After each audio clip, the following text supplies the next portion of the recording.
grams to atoms to molecules to grams. Oh my, the joy of conversions. By the end of this video, you should be able to convert not only from grams to atoms, not only from molecules to grams, but back and forth and vice versa. All the conversions, all the things.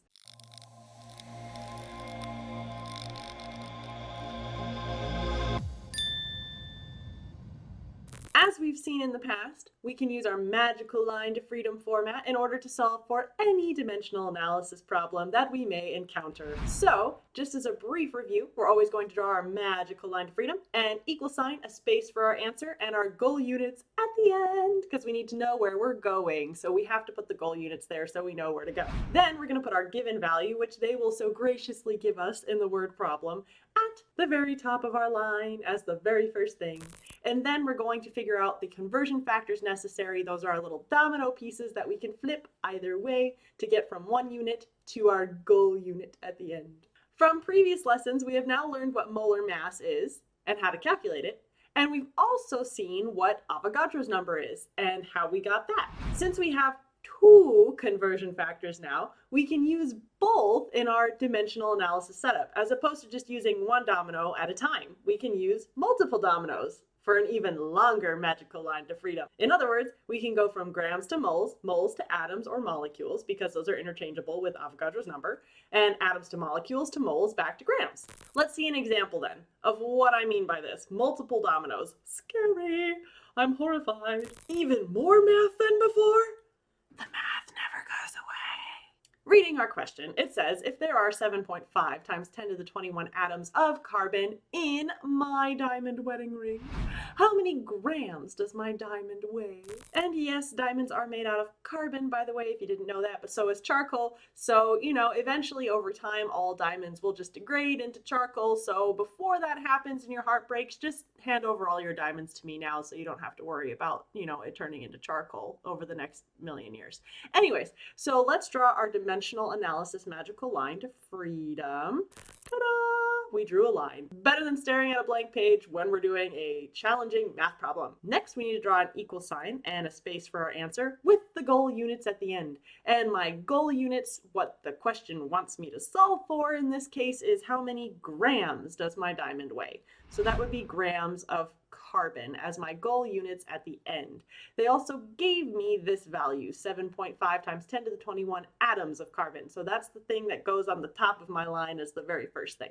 Now I need to get from atoms to grams. This is going to require two dominoes, not just one, because atoms is Avogadro's number, but to get grams, I need molar mass. Hence the mass part of molar mass has grams in it. So I need both domino pieces in order for this to work. Conveniently, I have put both domino pieces above my head so you can kind of reference them and how we might use them as our conversion factors here. So first, in order for atoms to cancel, there needs to be some value of atoms on the bottom so that top and bottom can cancel, just like our domino pieces. So I'm going to take this domino as it currently is. Now remember, my dominoes can flip, so I could just rotate that whole thing and have 6.02 atoms on top if I needed to. But in this case, we want atoms on bottom so that it cancels with our given value. So I'm going to say 1 mole of carbon is equivalent to 6.02 times 10 to the 23rd atoms. That's Avogadro's number right there. Next, I need to get grams of carbon as my final answer. Notice that my atoms would cancel now, but I'd be left with moles. That still doesn't match my goal unit of grams because I want grams. So I need another dimensional analysis domino conversion factor to get from the moles to the grams now.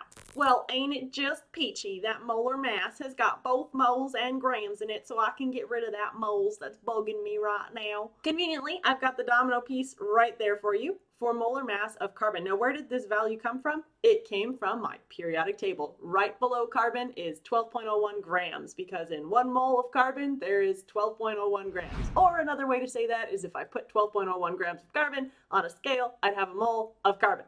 So I can plug this in to get rid of the moles. Now, if I plug this in as it currently is, I would have a mole on top, and a mole times a mole would give me a mole squared. And that is so not what I want. That is not any closer to grams. So what I need to do is flip this domino piece around so that my 12.01 grams of carbon are on top and the mole is on the bottom. That's going to look like this.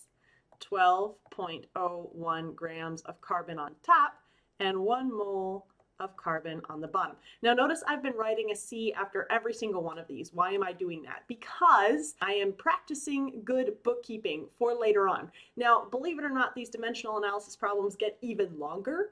And if you have more than one chemical present on these even longer dimensional analysis problems and you're not labeling throughout, you're gonna forget what number goes with what atom. So make sure that you are really diligent about your labeling throughout. Now we can see that our mole from top and bottom cancels, and I am indeed left with my goal units. Hooray, we did it right. So now it's just time for a little bit of math. Any number that is next to each other is multiplied, and any number that is on top of another number is divided. So in this case, we're going to take the 7.5 times 10 to the 21, multiply it by 12.01, and then divide that whole answer by 6.02 times 10 to the 23rd, because it's the only one on the bottom, with the exception of this one here. But 6.02 times 10 to the 23rd times 1 is still just Avogadro's number. Nothing changed about it if you multiply anything by 1. So pull out your calculator to calculate this. I highly recommend using your second EE button instead of the times 10 to the format, because things get really hairy when you introduce multiple of those, especially in divisions without the right amount of parentheses and carets and so on and so forth. So we're going to do our 7.5 second button. That's the little blue second button in the corner over here. And then EE. That's the, I'm pretty sure that was once a comma, but my calculator is completely faded because it's been with me through struggle and strife and through the hells of college. So we have 7.5 E21, and we're going to multiply that value by 12.01. It should look like that in your calculator if you got it set up right. We're going to hit enter, and we get a value of 9.0057. I'm slightly dyslexic when it comes to numbers. I speak German, so in German, when you say 21, that's technically 1 and 20 instead of 21. So when I speak in English, it's really challenging for some numbers. I always switch them around. I apologize. The answer is 9.0075 E22, or times 10 to the 22nd power. So that's our numerator. That value now needs to be divided by 6.02 E23. That's times 10 to the 23rd power, Avogadro's number, which is in the denominator right there. And that gives us a final answer of, drumroll please, 0.1496 grams of carbon in my diamond. Think you've got the idea down pat? Go ahead and pause the video here in order to calculate how much 3.6 times 10 to the 26 atoms of oxygen would weigh. And pause now. I hope you took that hint very seriously up on top, because oxygen is in fact diatomic, meaning it comes in pairs, like ladies going to the restroom always come in pairs. So oxygen in this case, its molar mass would be times 2 of what is on the periodic table, not just 1. Hopefully you didn't fall for that trick. Okay, so what was given to us is 3.6 times 10 to the 26 atoms of oxygen. And now again, oxygen is O2. It's diatomic. It exists in pairs. If I just say oxygen, it's implied that there's 2 of them bonded together. Now, if I need to get from atoms to grams, that means I need to go from something that is Avogadro's number to something that is molar mass wise. So let's focus on getting rid of the atoms first. That's going to use Avogadro's number up above. So we need to get rid of atoms. That means that the atom value needs to go in the denominator to cancel with the given value on the numerator. So 6.02 times 10 to the 23rd atoms of oxygen and 1 mole of oxygen. What we see now is that atoms can cancel and I'm left with moles. That still doesn't give me grams, so I need another domino piece to save the day. Molar mass to the rescue. We need to calculate the molar mass of oxygen. That's O2. And now the molar mass is calculated by taking the value from the periodic table and multiplying it by however many of those atoms are present. In oxygen, there is 2 of them, hence the 2 in the subscript. So we would need 16 times 2. Yes, I did round that number because I'm not going to torture myself and write 15.999 every single time. So 16 times 2 gives me a value of 32 grams per 1 mole of oxygen. Conveniently, I have grams like my goal, and I have moles like the thing I'm trying to get out of my life, because moles are hindering my ability to get to my goal right now. So let's take that molar mass and plug it right in.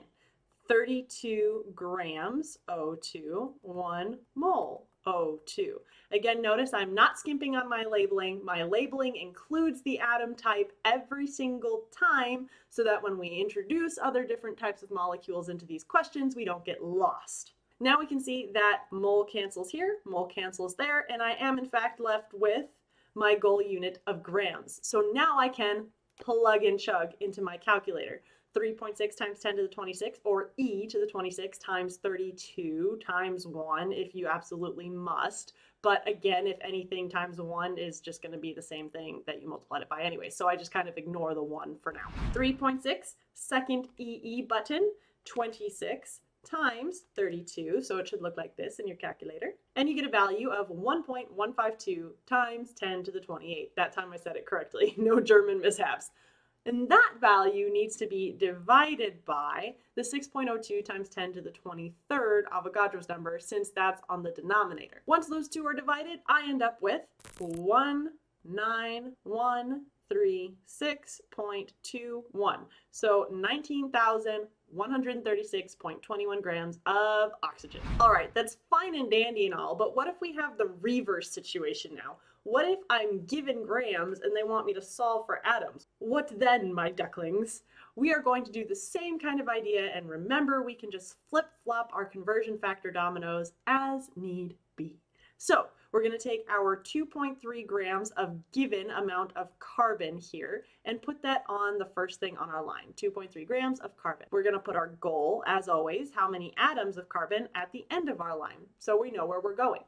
We need to get from grams to atoms. This is a dead giveaway that we need both Avogadro's number, check, and we also need the molar mass from the periodic table, check. First, we need to focus on getting rid of those grams out of our life so we can get to atoms. The only conversion factor that has grams in it happens to be the molar mass. So that's what we need to stick in next to our given value on our line to freedom. We need to plug in the molar mass in such a way that the grams will cancel, which means that I need to flip-flop this fraction around. I need my 12.01 grams of carbon to go on the bottom and my 1 mole of carbon to be on top. Now I can clearly see that my grams cancel from top and bottom, and I'm left with moles. Moles is still not atoms, so I'm still not at my goal unit. I need one more domino. My domino piece is conveniently going to be Avogadro's number, which is the only domino piece that you can use in order to get to atoms from moles. So here, the way that my domino piece is set up already has moles in the bottom to cancel with the moles that are here and leave me with atoms on top, which is my goal units. So I'm just going to plug it in as it currently is, no flip-flopping necessary. 6.02 E23 atoms of carbon in 1 mole of carbon. Now my moles of carbon can cancel, and I happen to be left with atoms of carbon. Sweet, that matches my goal units now. I know I did it right. Now all I have to do is plug it into my calculator. Anytime numbers are next to each other, they multiply. So in this case, it would be 2.3 times 1 times 6.02 E23, like this. Again, X-naying the 1 because it's gonna be the same thing anyways. Hit enter, 1.3846 E24. That value needs to be divided by, because the stuff on the bottom is divided by, the 12.01 times the 1. Again, that's still just going to be 12.01. So divide the top by 12.01, and we get 1.153, that's rounding up, times 10 to the 23rd atoms. You think you can brave the reverse challenge? Go ahead and give it a try. How many atoms are in 3.7 grams of sodium? If you can get this answer right, you look in sodium fine. Go ahead and pause now. So for this problem, I already put the goal at the end for you, how many atoms, that's what they wanted us to solve. And we're gonna put the given as the first thing on our line. So 3.7 grams of sodium Na. Take note that I'm going from grams to atoms. That means I'm gonna need two different conversion factors. I need both my molar mass to get rid of grams, and in order to get to atoms, I'm gonna have to use Avogadro's number at some point. What is the molar mass of sodium? I need to look at the periodic table in order to determine that. I've conveniently included the tile from the periodic table here on the slide for you at 22.99 grams per mole for 1 atom of sodium. I'm going to put the grams in the bottom associated with that number and the mole on the top for my molar mass so that my grams can cancel. I'm going to take my 22.99 grams of Na in 1 mole of Na. In other words, if I mass out 22.99 grams of sodium on a scale, I have 1 mole of sodium atoms. Now I can cancel those grams. Those pesky grams are now out of our life, and I'm stuck with moles now, which is still not atoms, but we're one step closer. Now I can get rid of moles using Avogadro's number and get to atoms, which is our goal unit after all. Let's take that and just plug in our domino below. 6.02 times 10 to the 23rd atoms of sodium. Notice I am still labeling here. Don't skimp on the labeling. You'll thank me later. In 1 mole of sodium. So now my moles of sodium cancel from top and bottom. I am left with atoms of sodium. Perfect. That means I did it right. Let's plug and chug into our calculator. 3.7 times 6.02 times 10 to the 23rd, all divided by 22.99.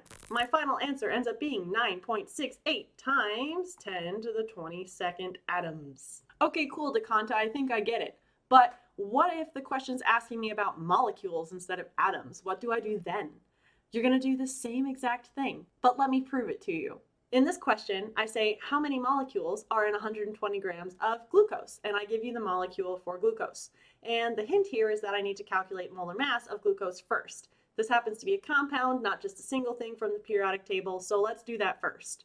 Carbon has a mass of 12.011, and there happens to be 6 of those present, so I'm going to multiply that by 6. Then I'm going to add that to hydrogen, which has a molar mass of 1.088 per hydrogen atom, and there happens to be 12 of those in this molecule, so I'm going to multiply by that. And I have 6 oxygen atoms here, so each oxygen brings to the table 16 mass times 6, and I'm going to add those 3 values together to find the molar mass of my glucose molecule first. After plugging and chugging, I get a result of 180.162 grams per 1 mole of glucose molecule. Cool, I have the molar mass. Now I can go into the dimensional analysis setup to figure out how many molecules are in that much mass. We're going to draw our magical line to freedom as always, an equal sign and a space for our answer. And our goal is to get to molecules of glucose. So we make sure we write our goal at the end so we know where we're going. Let's put our given as the first thing on our line. We are given that we have 120 grams of glucose. So we're going to put that over here. And that is still of C6H12O6. See how it's tedious to write it, but I still do it. And you should too. Now to get from grams to molecules, I always need to use a molar mass to get rid of the gram value. Hey, conveniently, we calculated that over here, except it's just not in the right flipped format. We need grams on the bottom. That means the number goes with the grams because they are Velcroed together and you can't unstick them.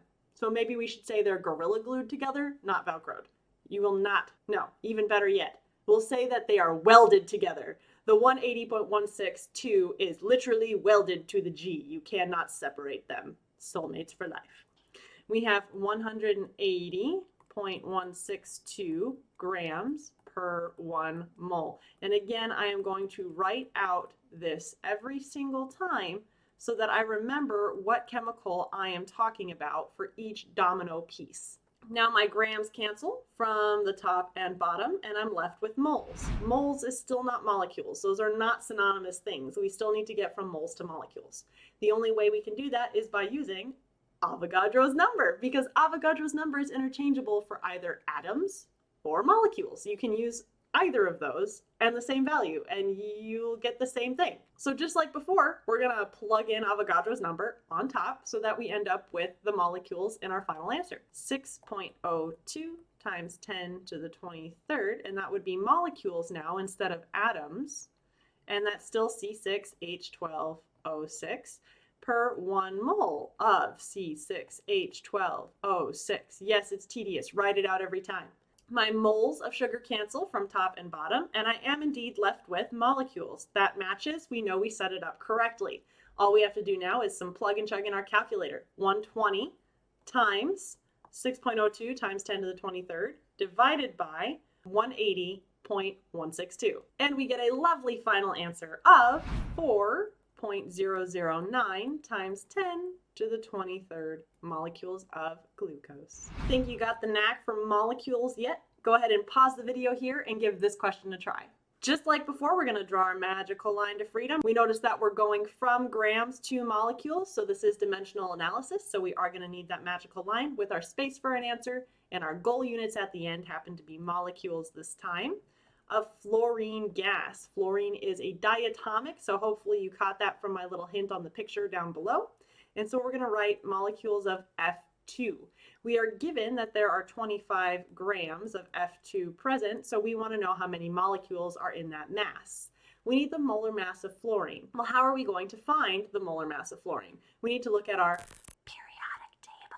You should be periodically looking at your periodic table anyways. So looking at our periodic table, you should know that one fluorine atom is 18.998 grams per mole, but there happens to be 2 atoms present in F2 because it's diatomic, so we have 18.998 times 2 for the molar mass of fluorine. That gives us a total of 37.996 grams per 1 mole of fluorine. We're going to have to flip this puppy around in order for our grams to cancel and plug into our little domino spot above.